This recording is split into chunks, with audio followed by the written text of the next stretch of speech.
Welcome to week number 15 for ECE 111, Introduction to ECE. Today we're going to talk about material you'll cover in ECE 311, Energy Conversion. Now, the objective of today's lecture is to go over transformer operation, the efficiency of a power grid, why we use AC instead of DC in this country, and why there are transformers and substations. If you ever drive around the edge of the city, you're going to see large substations like this with power lines coming in. Why is that? Well, to start out, transformers are inherently magnetic devices. Current and magnetism are inherently connected. If you have current going through a wire, you are producing magnetic field. And from Faraday's law, the voltage that you produce is related to the number of windings times the changing field. And you can see that electricity and magnetism are inherently related through Ørsted's experiment.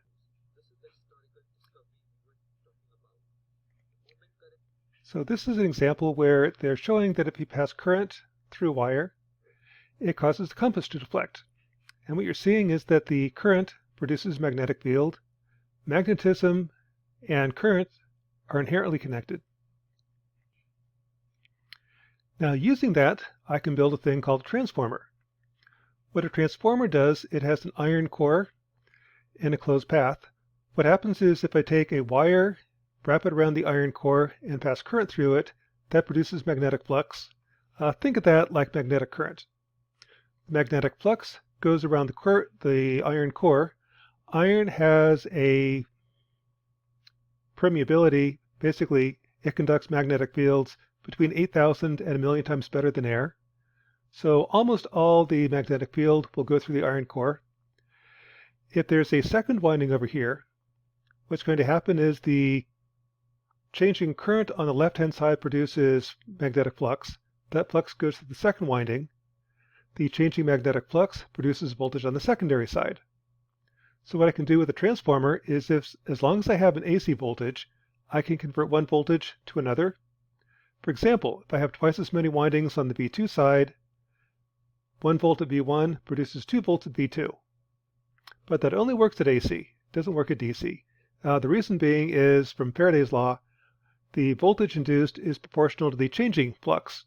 And at DC there is no change, there is no voltage. The transformer equations are as follows. The flux produced are in terms of amp turns. If I have 5 turns at 1 amp, I have 5 amp turns of flux. The flux going through the left-hand side also goes through the right-hand side. So N1 I1 equals N2 I2. Solving, that says the current on the secondary side is related to the turn ratio. In this case, if it's a 2-to-1 ratio, I2 will be half of I1. Voltage and changes as well. The stipulation is power in equals power out. Energy has to balance. So the energy on the input side is V1 I1. The energy on the output side is V2 I2. That's in watts. Solving, what I'm going to get is that V2 is N2 over N1 times V1. And that kind of makes sense. If I have twice as many windings on the secondary side, I'll have twice the voltage. So that's the beauty of transformers. With transformers, I can convert one voltage to another very easily. Just pass it through a transformer with a n-to-1 turn ratio, and I have n times the voltage. But again, that only works at AC. Transformers also transform impedances. And you can see that as follows. Suppose I want to find out what's the impedance as seen by Z1. Well, by definition, impedance is voltage over amps. If I substitute previously, V1 is N1 over N2 times V2. I1 is N2 over I1 times I2. Doing some algebra, I get N1 over N2 squared times V2 over I2. This is the impedance on the right-hand side, Z2. So what Z1 sees is the turn ratio squared. Going from Z2 to Z1, it's N1 over N2, where I'm going to divided by where I'm coming from, squared. So transformers also transform impedances. Now that can actually be useful. For example, suppose I have this circuit. Suppose I want to drive an 8-ohm speaker with a transistor amplifier, or in the olden days, vacuum tube amplifier. These amplifiers typically have a fairly high output impedance, say 100 ohms. If I try to drive that directly, the efficiency is going to be really poor. The efficiency will basically be 8 over 8 plus 100. Think of it this way. I've got current going around the loop. Power is I squared R. That's the power to the load. This power is I squared R, 100 times I squared. Take the ratio, the I squareds cancel. So it's just the resistors that matter. The efficiency will be 8 over 108, or about 7% efficient. So this would not be a very efficient way to build an amplifier. But transformers can come to your rescue. If I stick a transformer in here, say 10-to-1 transformer, the impedance seen by the amplifier is where I'm going to divided by where I'm coming from, 10-to-1 squared times 8. So this looks like an 800 ohm resistor. So now the efficiency is 89%. So if you ever see an old stereo, like your dad's or grandpa's radio, and it just weighs a ton, the reason it weighs so much is the transformer. Transformers are inherently iron. Again, iron is about the only substance that has a high permeability. And that iron adds weight. What the transformer is doing is increasing the efficiency of the stereo. But if you see a stereo like that, be a little bit careful, because if this is, say, 10 volts at the speaker, this is 100 volts inside the stereo. So the voltage can be very large if you have this type of configuration. So again, kind of be a little bit careful. So here's a handout, similar to one of the problems on the homework. Suppose I have this system. Redraw the circuit as seen by the load. So over here, what do I see? And find the voltages and currents. So let's pause the video for a little bit and let you solve this problem.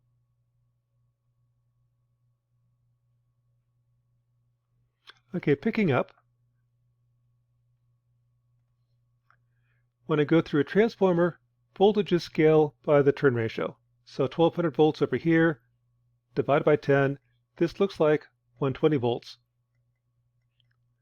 as seen by the load. So let's get rid of the transformer.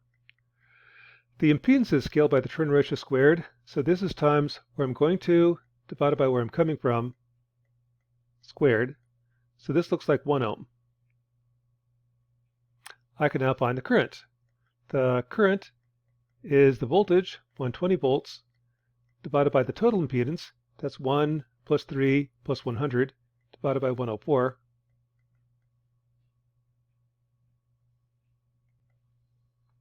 Put that over here. So the current is 120 volts divided by 104 ohms.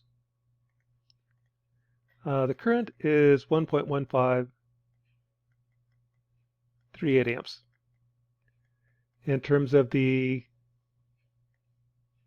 voltage, by voltage division, V2 is what I'm measuring, 100 over the total, 100 plus 4, and there's 1 ohm plus 3 ohms, 4 ohms, times 120 volts. So the load sees 100 over 104 times 120. V2 will be 115.38 volts.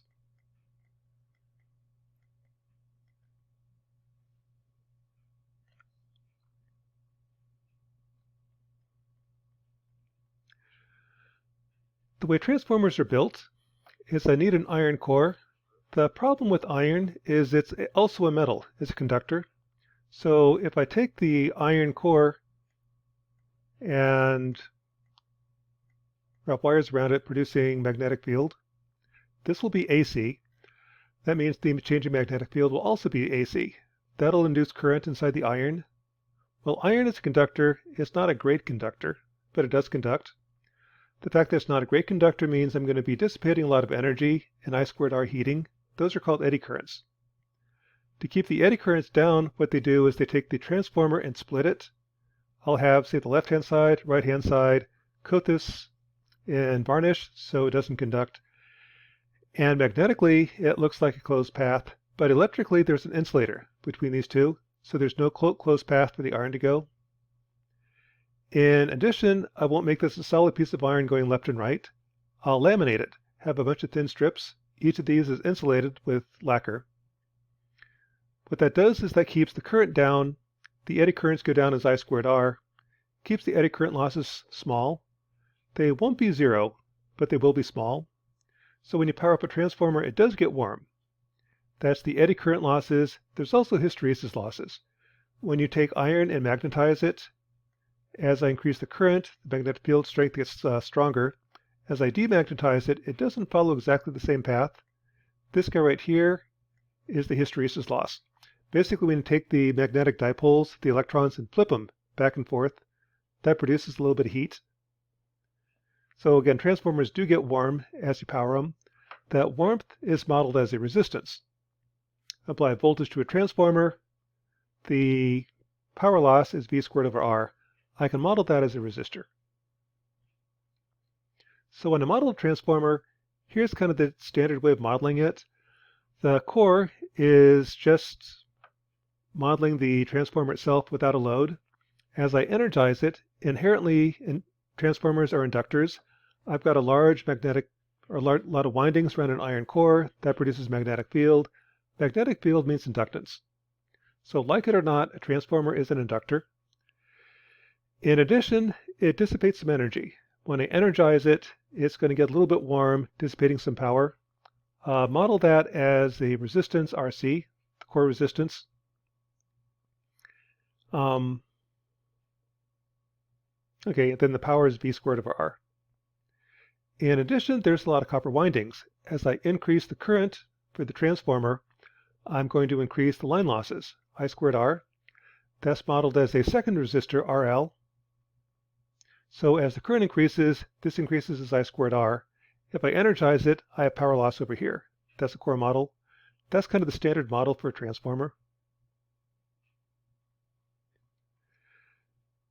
When you measure a transformer, typically what you do is you measure the power, the volts, and the amps, or the power, the volts, and the power factor. The power factor is basically the impedance.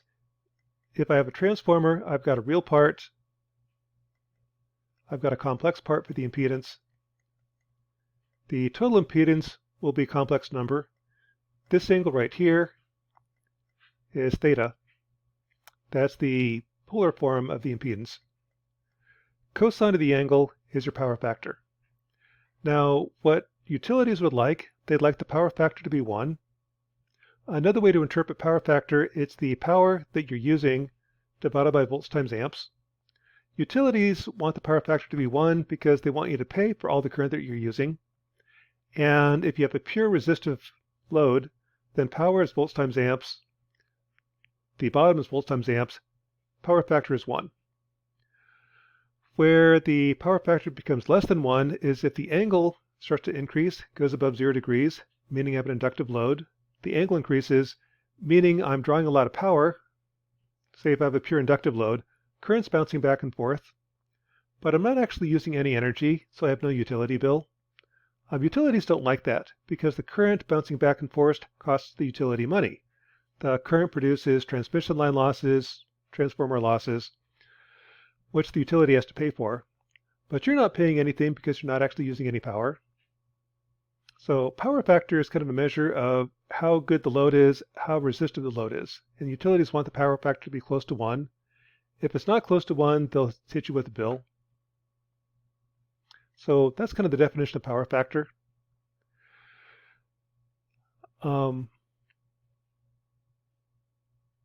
The power dissipated by any load, say an inductor and a resistor, is V squared over the impedance times power factor, or magnitude of the impedance. It's also the volts, magnitude of voltage times magnitude of current times the power factor. Again, if the power factor is 1, that means the resistive load is just volts times amps. If it's not 1, it'll be volts times amps times the cosine of the angle, and thus the power factor is Power factor is cosine of the angle of the load. So suppose I had this. The way you test transformers is you do two different tests. You have the open circuit test. I leave the secondary side open, apply rated voltage at the primary side, measure the voltage, measure the power consumed, measure the current, or equivalently, measure the power factor. That'll tell you what the core is. Again, kind of going back over here to the model. If I open up the secondary side, there is no current, so these don't matter. Apply rated voltage on the primary side, and what I see is the core. That's the open circuit test. The short circuit test is trying to find the line parameters.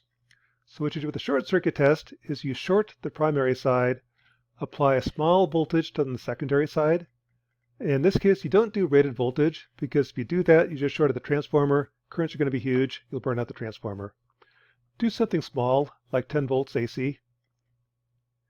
When I short the primary side, this is shorted, so they don't matter. All I'm seeing are the secondaries.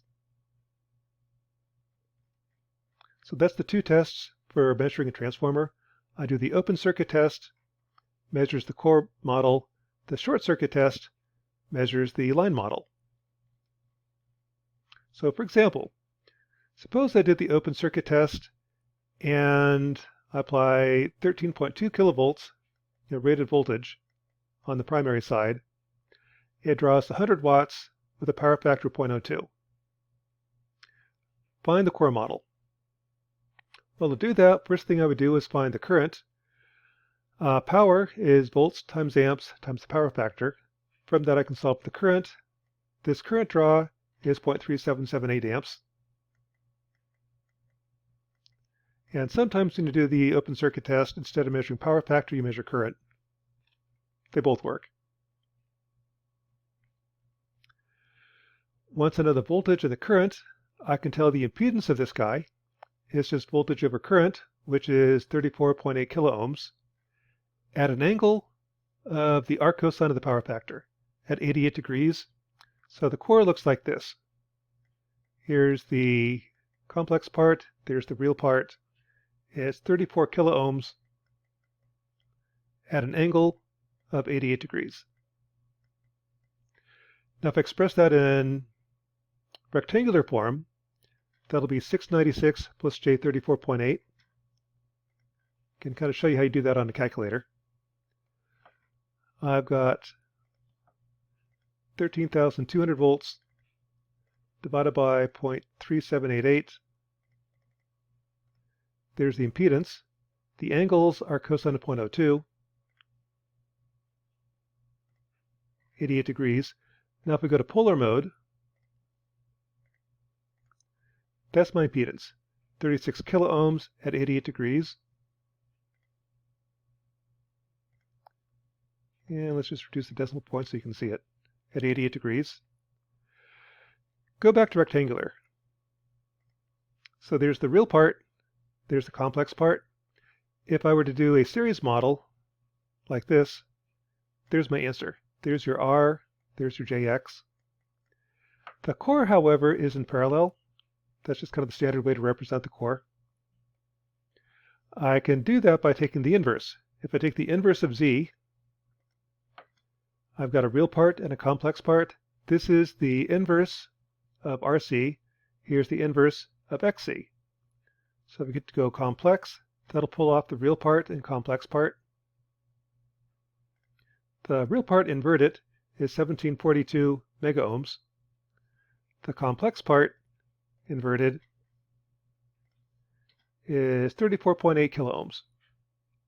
So there's the core model. And notice the HP calculator works really, really well for doing this. HPs work great for complex numbers. That's the first part. The second part of the short circuit test. I short the primary, which means that these don't matter anymore. They're shorted out. Apply small voltage at the secondary side, in this case 10 volts AC. When I do that, it draws 200 watts with the power factor 0.95. So to find the current, I know power is volts times amps times power factor. Current is 21.05 amps.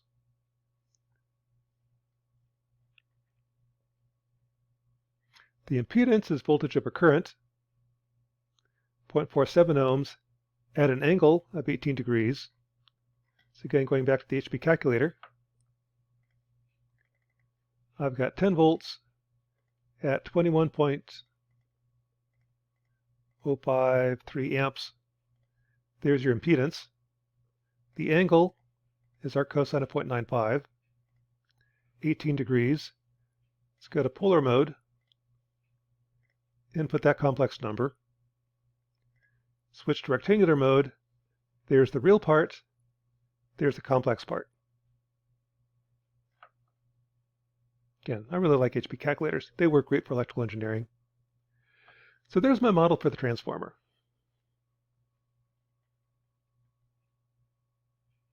So try that again. For the handout, let's take a couple minutes. Given these parameters, find the series model and find the parallel model. And we'll pause the video for a little bit and let you solve those.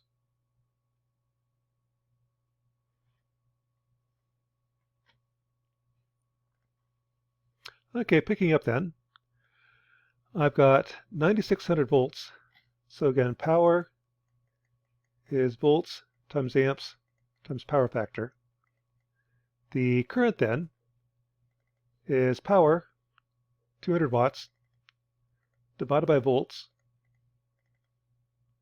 divided by power factor. Current is 0.417 amps. The impedance is volts over amps at an angle of your power factor. So let's take 9600 volts, flip those two, divided by 0.417 amps. There's your impedance, 23 kilo ohms. At an angle, 0.05 arc cosine at 87 degrees. So let's go into polar mode, input that complex number, go back to rectangular mode, and there's my series model. So the real part is 150 ohms. Complex part is J 23.0 kilo ohms.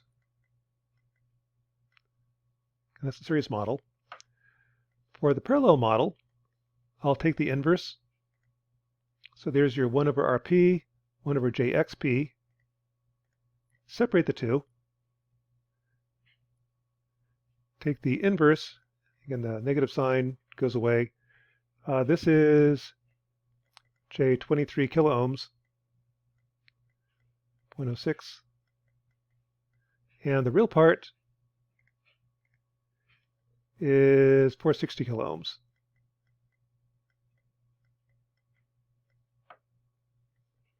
So I can either model it in series, that's used for the line, or parallel, that's used for the core.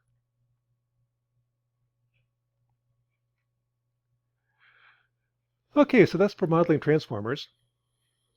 The next thing we want to look at is the power grid. How do you transmit power over long distances? And that's kind of important in North Dakota.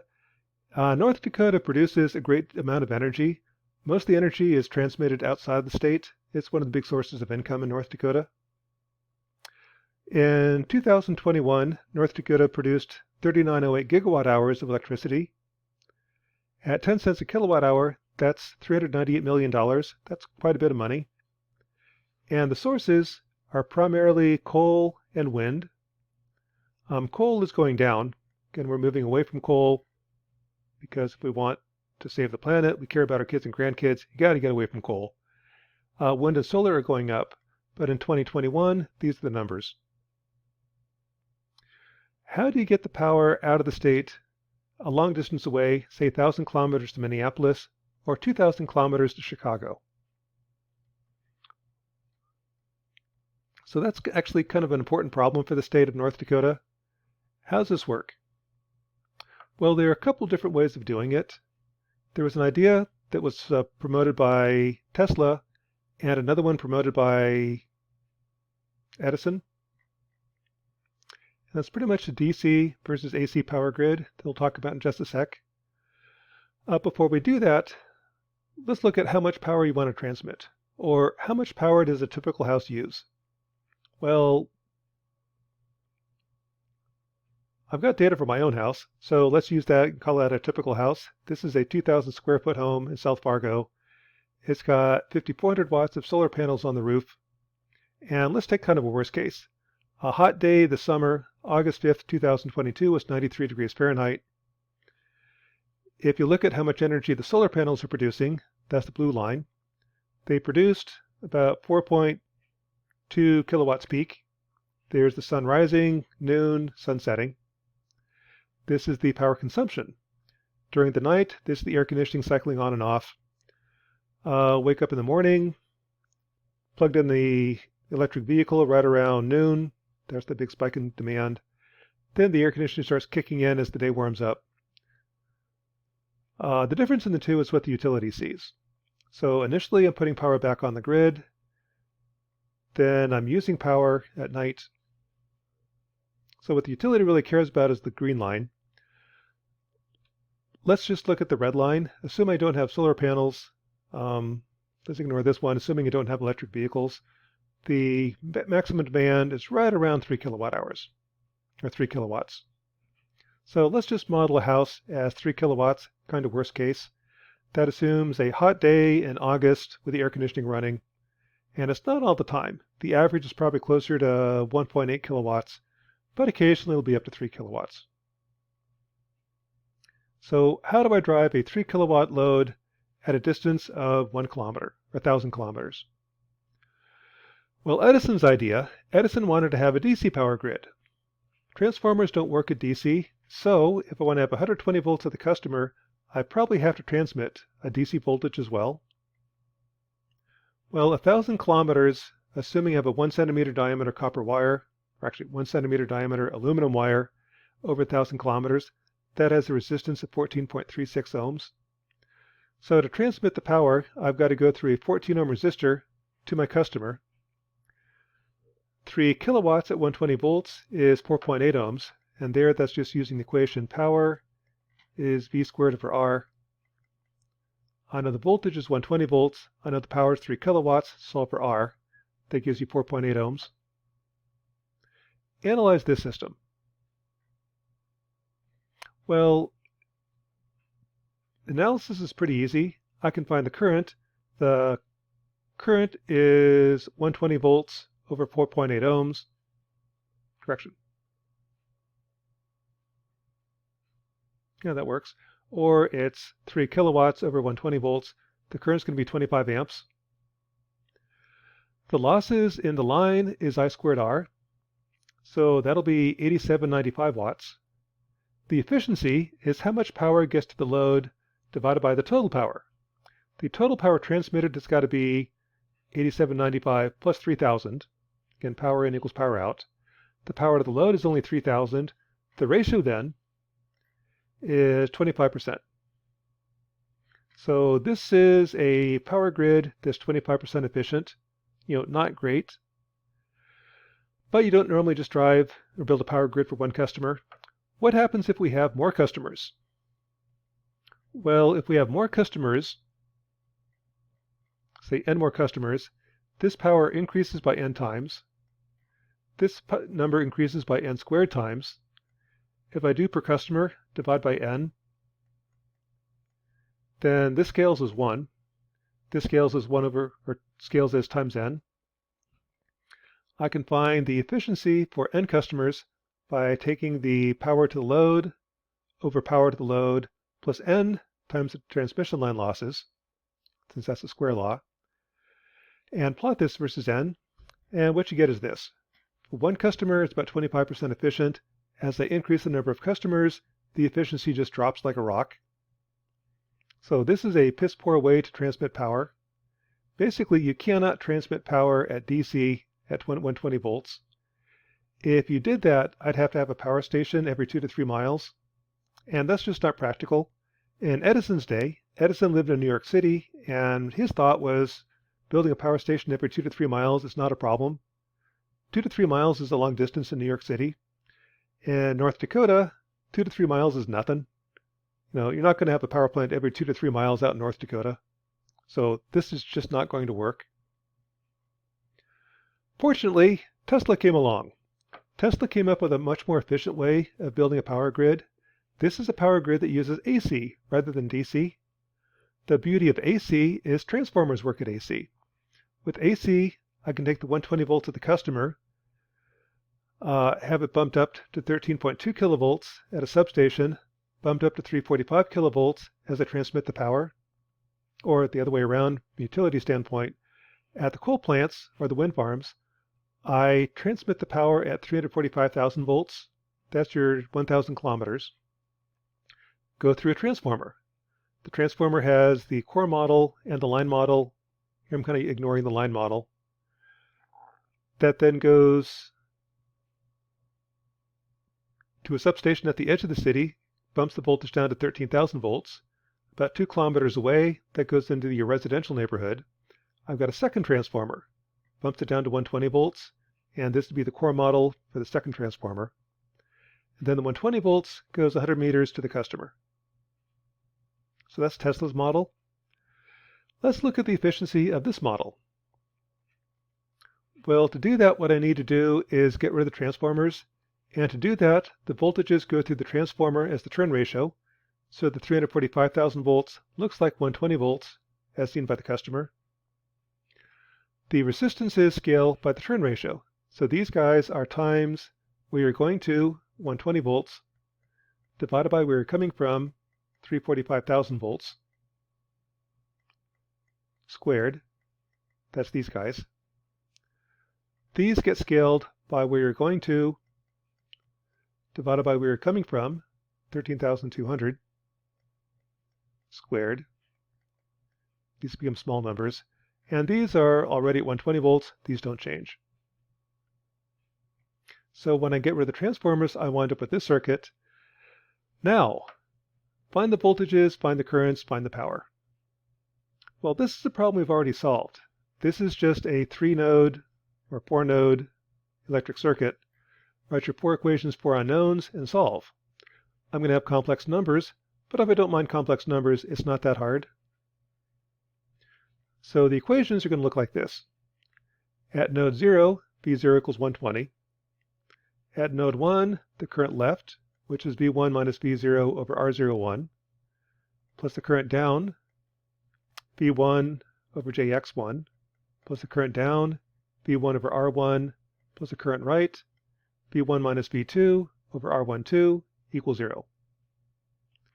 At node 2, let's change the color. At node 2, the current left, V2 minus V1 over R12, plus the current down, V2 over JX2, plus the current down, V2 over R2, plus the current right, V2 minus V3 over R3, R23 equals 0. And the last equation,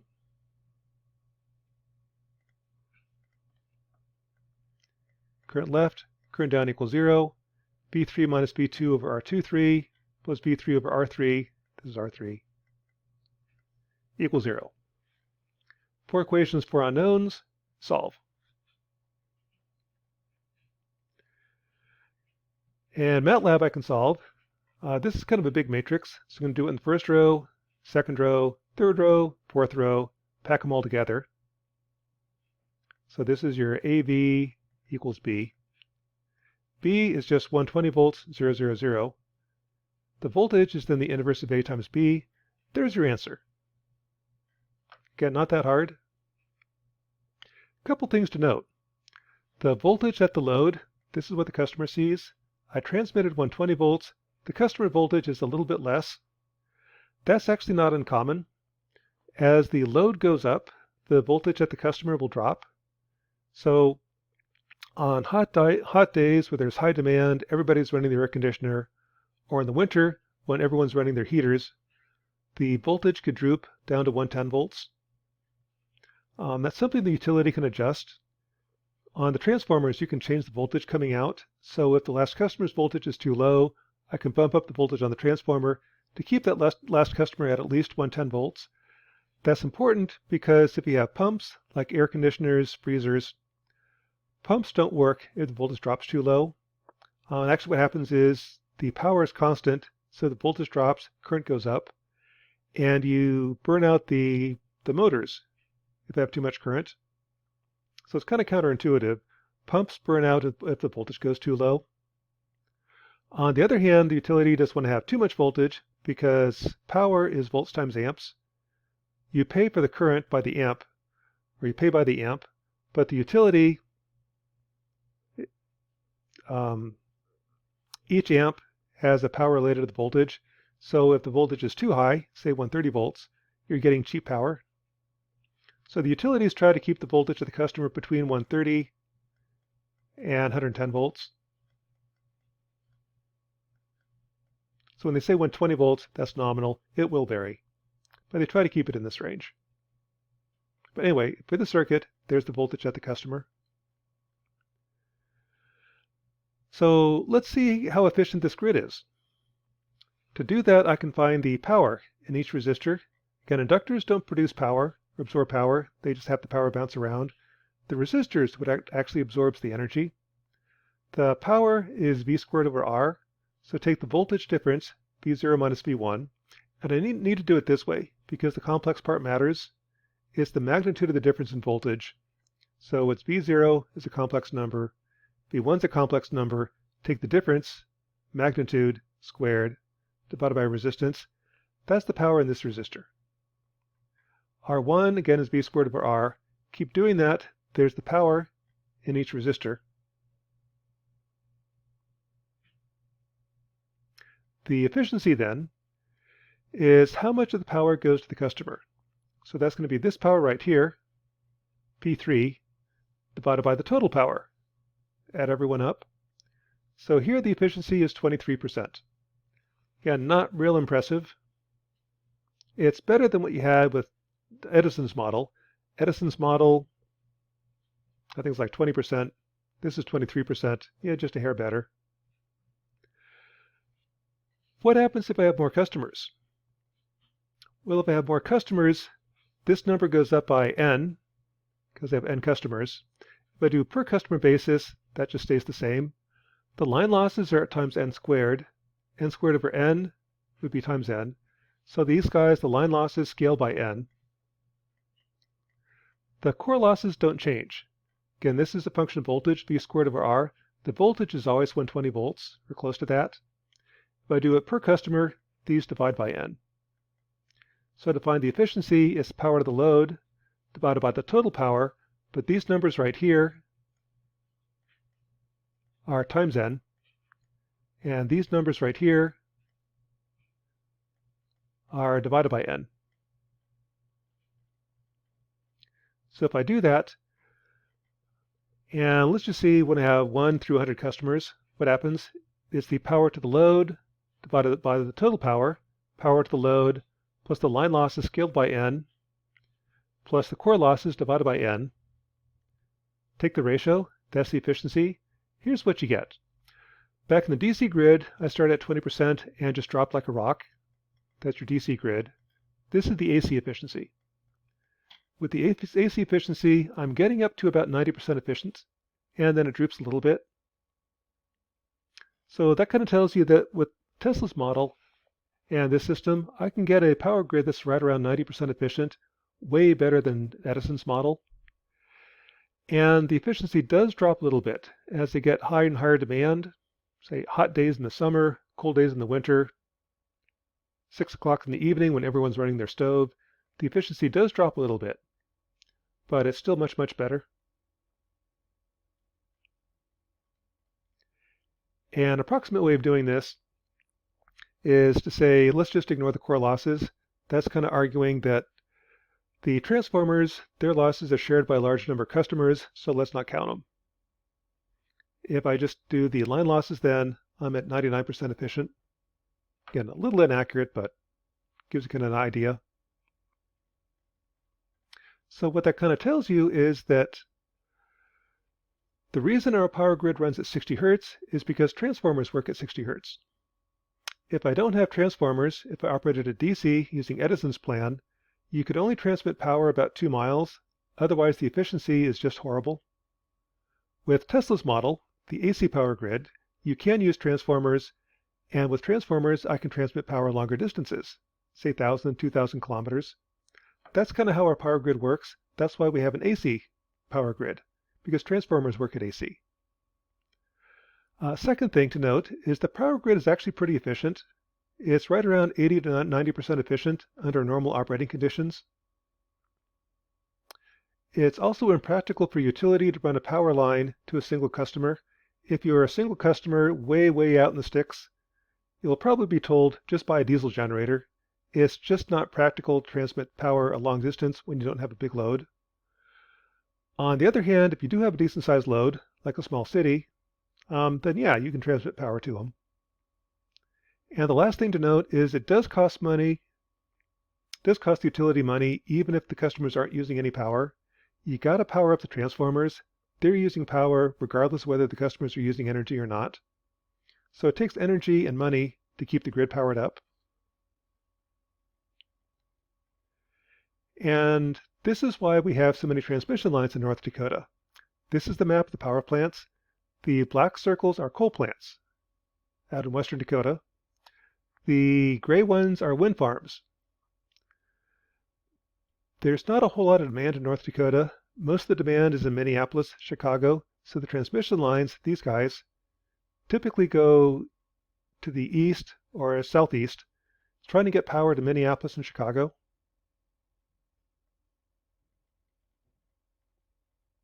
Another thing to note is that wind energy is really expensive. It's hard to compete with an energy source where the fuel cost is zero. That's part of the reason so many wind farms are being built in North Dakota, South Dakota, Minnesota. It's one of the cheapest forms of energy you can produce, and way cheaper than coal with carbon capture. There's some talk about using carbon capture with coal. What that does is that turns a fairly expensive way of producing energy that pollutes and turns it into an insanely expensive form of energy if it works. If it doesn't work, it's just an expensive form of energy that still pollutes. So this just really isn't practical. Third thing to note is that wind energy is actually really beneficial to the farmers. If you have a farm and somebody wants to put a wind farm on it, they'll typically pay you $2,000 to $10,000 per acre for the wind rights. That's for a 20-year lease. They'll also pay you production royalties. As they produce electricity, you'll get a percentage of the electricity being produced. So for example, if you have a 2 megawatt wind turbine on your farm, each wind turbine is going to produce $100,000 money up front, that's for the wind rights, plus $10,000 a year production royalties, plus you get to keep on using the farm. So it's kind of like a win-win. So if you see a lot of wind farms being built in North Dakota, South Dakota, Minnesota, this is why. It's a real benefit to a farmer or a rancher. And the last thing to note is it also has a big impact on the state. North Dakota's GDP is right around $50 to $60 billion per year. There's enough wind energy in North Dakota to produce 1.1 terawatt hours of electricity, enough to supply 25% of the entire nation's electricity needs, enough to bring in $118 billion in revenue each year. That's more than double the state's GDP. To realize that, however, we got to get the power out of the state. We need more transmission lines. So in the future, if you see bills trying to build more transmission lines, that's why. So that should be enough to get you through homework set number 15, and that's lecture number 15 for ECE 111, ECE 331, energy conversion.